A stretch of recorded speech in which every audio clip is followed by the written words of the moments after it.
Hello and welcome to the world's realest Bengals podcast because we keep it real every week right here on Talkin Bengals. We are in a great mood because the Bengals did not lose on Sunday. They also didn't play, but I count that as a 1-0 against the bye week. What do you guys think? Yeah, I mean, we definitely covered the spread. I mean, did really well. Didn't lose. I like that. Yeah, I Positive. took the bye week. I took the bye week this week, so So Burnsy's streak was over already because of what? The Bears game? Is that the game you picked wrong or the no, Jets? both of them. Both. I thought we'd Now, be 5-4, and here we are 3-6. I do want to point out I did call the Bears beating the Bengals at the beginning of the season. That's the only thing I've gotten right, so I got to brag on it. Just got to hold fair. on to that. I did call it. But anyway, we're not going backwards. We are going forwards. We don't really have a whole lot of cheers and jeers right here, but we're going to talk about the biggest news of the bye week. Trey Hendrickson is actually still going to probably not play. Why am I saying that's big news when Joe Burrow's on the practice field? Because Joe Burrow doesn't play defense and neither does Joe Flacco. But we'll go to Joe Burrow first, I guess. Nick, what are your thoughts on Joe Burrow? I mean, he can spend 21 days on this list where he shows up to practice and sees how his toe feels. And quite honestly, at the end of that 21 days, I think the decision is not going to rely based on does Joe Burrow feel healthy enough to play. It's gonna essentially just fall straight to, is it smart to have Joe Burrow out there when the season doesn't matter? That would be what a logical person would think. But Burnsy, you know as well as we do, their Bengals are not logical. What do you think is actually going to happen with the Joe Burrow situation? So, my initial reaction was excitement, right? Like, all right, cool, we're gonna get Joe back. But then I thought about it more, and I'm like, this doesn't help the defense. The problems are on the defense. Why are we worried about Joe coming back? Now, granted, I know he's trying to do great things and shattered records and recovery timetables and all this other things, which is great, and I'm happy for Joe. But you don't fix the defense with Joe Burrow coming back. You're going to have a similar leader at the helm of your offense coming back because Joe Flacco has stepped into that role beautifully. Oh, yeah. Wish we would have traded him, I don't know, 3 weeks earlier. Maybe those turnouts would have been a little bit different. But, see, neither here nor there. I think you run the risk of, if you put Joe back out there, he's going to get hurt. And then we're back to square one when it comes to Joe Burrow. And going back to logic, it just doesn't make any sense whatsoever. Yeah. It does not. That's literally was my comment in the group chat when you said, hey, guess what? Joe Burrow's practicing. I'm like, does he play safety? If not, then it's a non-factor for me. I mean, yes, Joe Burrow is superior to Joe Flacco. No one's saying Joe Flacco is better than Joe Burrow in any way. But this team makes no sense because I'm going to go ahead and put money on it. If he's able to play, Joe Burrow will be on the field, whether we're 3-8, whether we're 4-7, 5-6. No matter what the record is, he's going to get on the field because that's the way this team operates. Oh, he's the leader of the team. We're not going to not be competitive. Okay, so you're trying to finish 500 if we're 3-8? Like, is that the big push? Like, we're going to make it. You're not going to win that many straight games to make the playoffs. It's not going to happen this year. Your defense doesn't know how to play defense. It was horrible. So, I mean, I don't know. I don't understand. The logic says shut him down for the year if you don't win the next 2 games. I mean, yeah. I was listening to the presser that Joe Burrow had yesterday, and one of the key takeaways that I heard was Joe Burrow thinks that the Bengals defense at the first part of the year didn't look bad. Yeah. Well, the problem is the first part of the year we had Trey Hendrickson and Logan Wilson. Yep. We got neither. And CTB couldn't cover his mouth when he's coughing. And, I mean, Geno Stone doesn't know how to tackle. And we run into a simple fact that we have Joseph Osai and Miles Murphy as edge rushers, and we wasted a freaking first-round draft pick on a dud.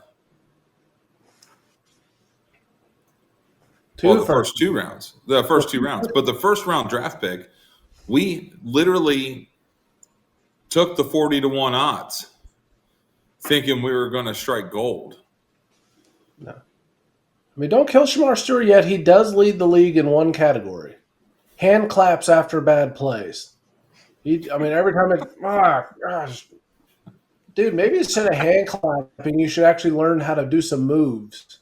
But I sent y'all the video. He got blocked by receivers. People that are like Bernsey size are blocking him. Bernsey's not a big guy. He's not tiny, but he's not a big guy either. So the fact that that size guy is blocking what's supposed to be a huge, powerful human being, I don't know. It's not good. Shamar Stewart is trash.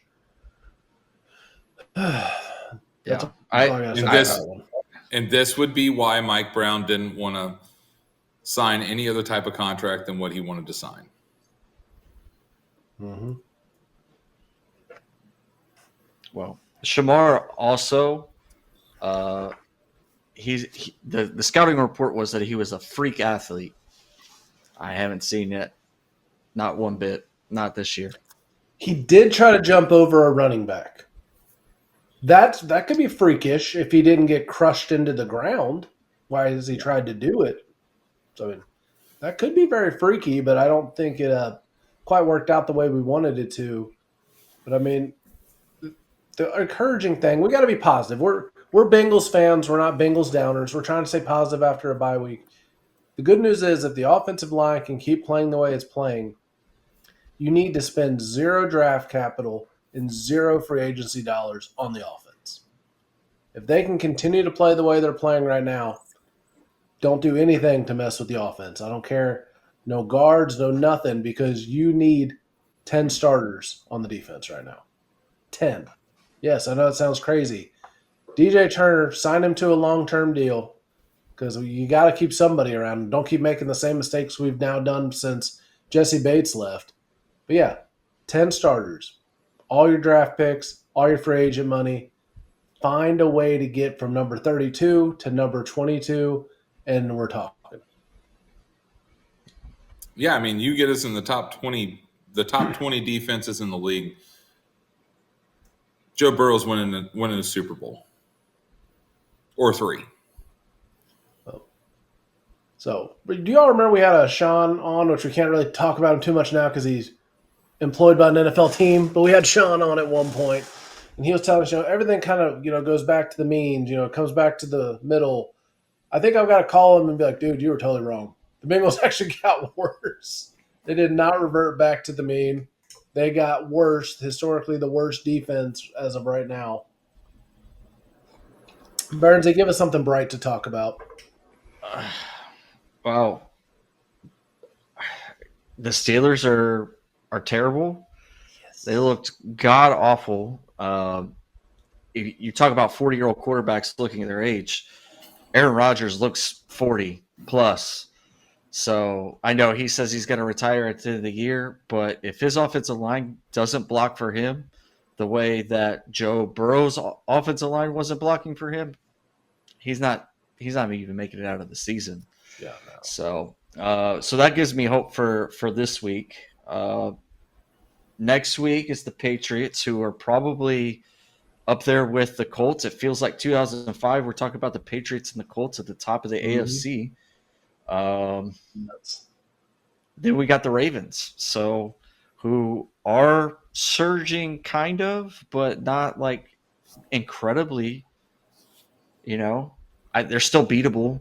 So I think that's why Joe Burrow's targeting Thanksgiving for him to come back. But I really don't want to ruin Thanksgiving because it's my favorite holiday. And I want to get Flex out of this Thanksgiving ordeal, to be quite honest. If only. We're not going to. I have something positive to say. Something very positive. Okay? We have two military folks on the show. I am not one of them. And from all of us non-military folks to all of you military folks, thank you for your service. It is Veterans Day.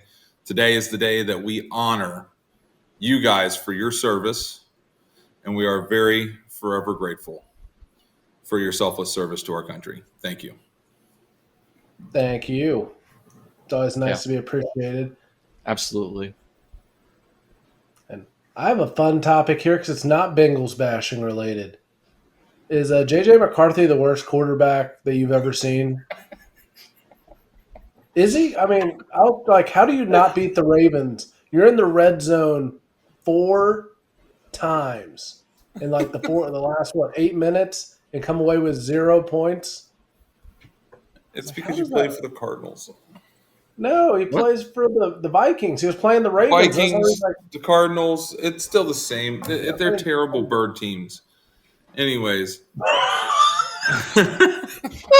it's been a long day. Give me a break. The Cardinals are terrible. The Vikings are terrible. The NFC teams just miserable. Yeah, the Vikings, the ones that put 40 on us. They put 40 on us because of turnovers for touchdowns. That's true. Maybe if Carson Wentz was playing, they could have beat the Ravens too. I was like, oh my gosh, dude, how are you losing this game? You single-handedly are losing this game for your team because you're just hot garbage. I mean, it's just terrible. It's just terrible. Yeah, let's say I think I could have done better than that. I mean, you got Justin Jefferson on your team. How do you not throw him the ball? Well, he tried a few times and got it picked off or knocked down because he didn't put it in the right place. Did you see the one interception that was nowhere close to Justin Jefferson? And he's just like, yeah, this isn't my job. And he doesn't even tackle the safety that got it. And see, we got the better LSU receiver because Jamar Chase still has more tackles than a lot of people in the NFL right now. Not a good stat even on his own team. He has more tackles than Geno Stone and Jordan Battle combined, probably. I mean, Geno Stone can't tackle anybody. He just throws his shoulder into him, expects him to go down. Well, see, that was actually the logic I had. I know this is the NFL. That'll never happen. But remember what happened back in high school? Yes, I'm the one bringing up high school football. Usually not, but I am tonight. When your cornerback really sucked, you're like, we're going to put our quarterback at cornerback as well. Because why not? Can Jamar Chase play corner? Can Jamar Chase play safety?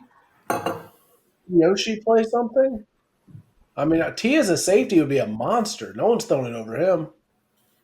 But try something. I mean, do you want to win or what are we doing here?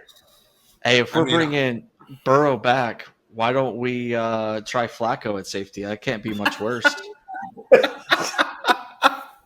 Flacco for safety. We have to make a shirt on that. That would be hilarious. Maybe he can fix the defense too. Yeah. I don't know. It can't look any worse. I mean, honestly, that's what I had a discussion earlier this week where you have 3 other safeties on your roster. Dijon Anthony, Tyson Anderson, and I can never – PJ Jules. That's who it is, yeah. Yeah. Are they that bad that you can't even put them in over the 2 worst safeties in football? My other thought is if they are really that bad, why are they on your team? If they're that bad, just cut them. Oh, we need depth. No, if they're that bad, you can sign any idiot off the street for depth. You can call me up. I'll come play. I'll go stand on the sideline for league minimum. Yeah, I wasn't good back in the day either, but I could do as good as the people you have right now do. I don't understand. I mean, I wouldn't last as long as they do, but I'd be out there. Well, hey, they're already hiding rookies and like, oh, he's injured, Demetrius Knight comes out 2 or 3 times a game for 5 or 6 series, then goes back in, oh, he's feeling better now. He had a cramp. You can just say I have a cramp every series. That's fine. I'm good with that. Hey, there's a safety available from our own division. Juan Thornhill just got cut by the Steelers. Yeah, they won't even try. Nope. We like the guys we have. I mean, Zach Taylor's – we're not going to try to kill all of our content for the rest of the year. We tried to say positive people. We really did. It's impossible right now. But Zach Taylor, no, we got the right people here. We're going to figure this out. And I'm like, but you also say you don't do defense. So, And you can only give the defense an offensive perspective. yeah, that I don't know. But we could literally sit here all night and talk about that. Do you guys have anything else functional to bring up before the next game other than predictions and getting into that? Anything before we get into predictions?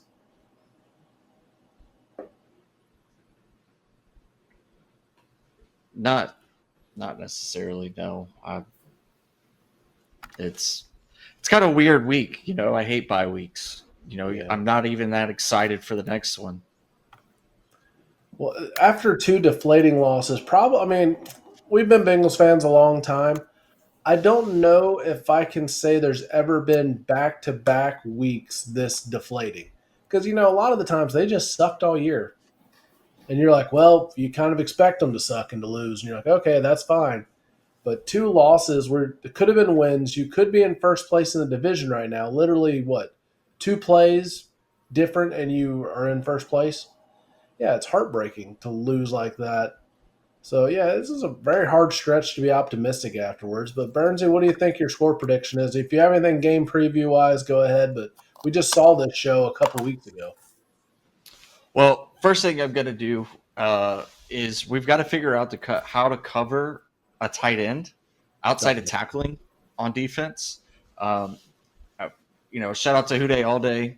They gave us a cute stat from their last week's show during the bye week, and it said that the Bengals defense have given up the most touchdowns and receiving yards to tight ends in the history of the NFL.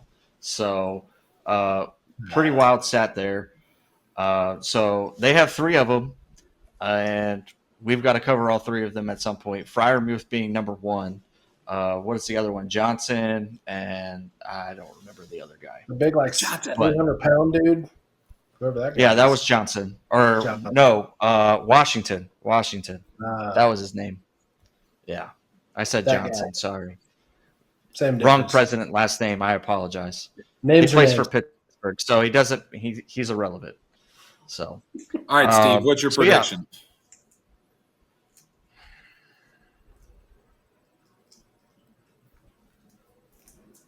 I'm going.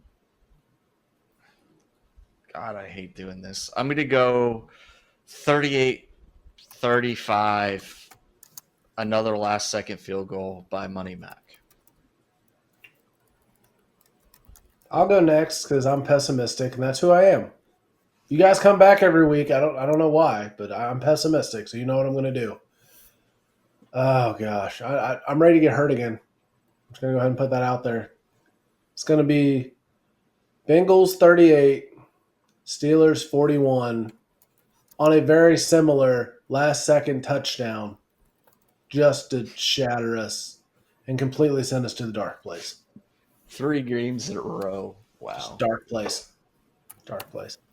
Somebody wants Zach Taylor fired.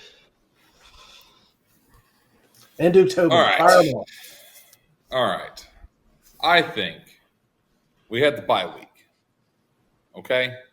I'm going to be the positive guy here because, Casey, negative Nancy's can just go take a walk. Okay? We're going to figure this thing out on defense because just when we think it can't get any worse, it got worse. Okay? I think we've hit our rock bottom. Ooh. Knock on wood. That's okay? A bold take there. We figured out what we're not good at. Okay? Defense? So what's going to happen is that they've had the bye week to make a turnaround.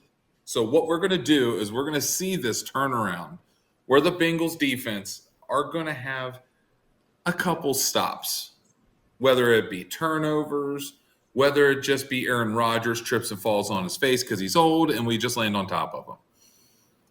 There's going to be some stops, okay? 2.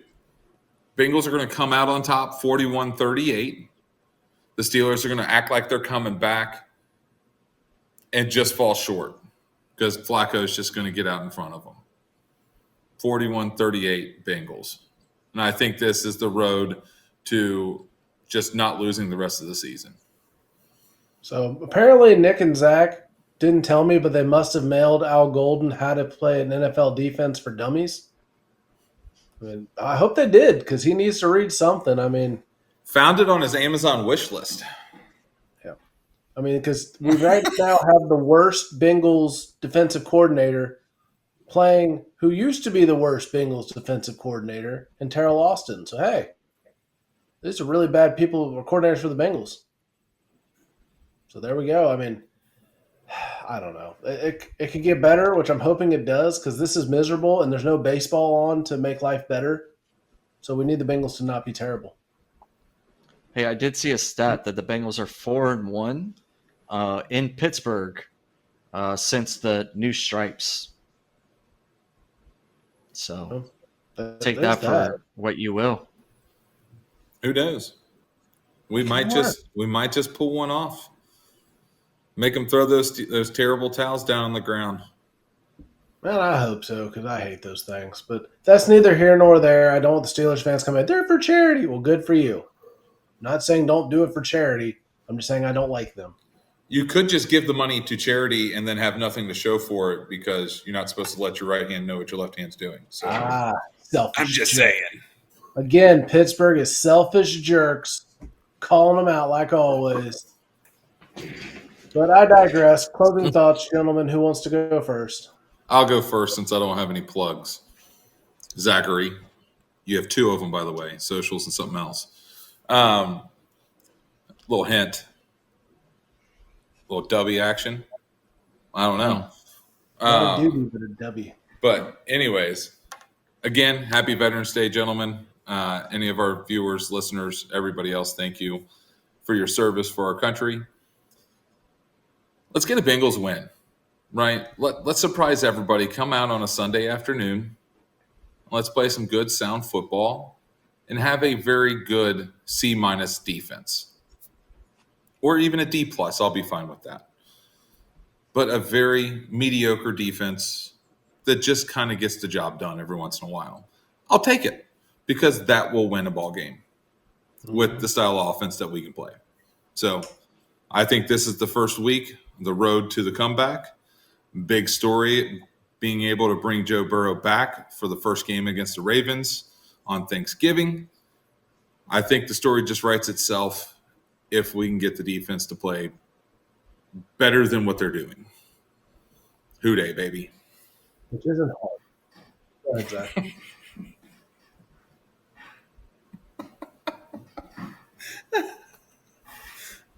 Zachary, what do you got, buddy? Oh, is it my go? I'm sorry. It is. Zach is zoned out. He's had a rough day. So Yeah. It's not that I've had a rough day. Let's call it what you will. But no, I have really bad internet in the land of Knox. So like everything's lagging again. So I apologize to our viewers if I don't seem like I'm paying attention because I'm just listening at this point. Again, neither here nor there. Nick likes to say I have a bunch of plugs to make, so I'll go ahead and start them off. Well, this show is brought to you by W Energy. If you need something to pick you up without the crash, go check out W Energy, w.gg, and use promo code TBCFB10. That's DUBBY.GG TBCFB10 for 10% off your order. Also, if you don't follow us on any of our social media platforms or the ones that you use, and you're not already following us, liking or subscribing or sharing our content, please go ahead and do so. You can find us at talking_Bengals. Leading into my final thoughts. Yeah, I as a fan base, we need this one bad. We cannot.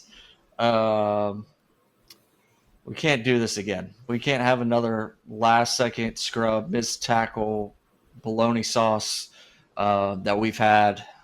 And, you know, I was there live. So it just three guys around the guy and not one of them tackled him. So, yeah. So there's that. Casey? now we're ending on nothing but positives. Nothing but positives. I love this. So since there's so much bad, sadness in the world here, one shining light. Ellie De La Cruz is still going to play shortstop.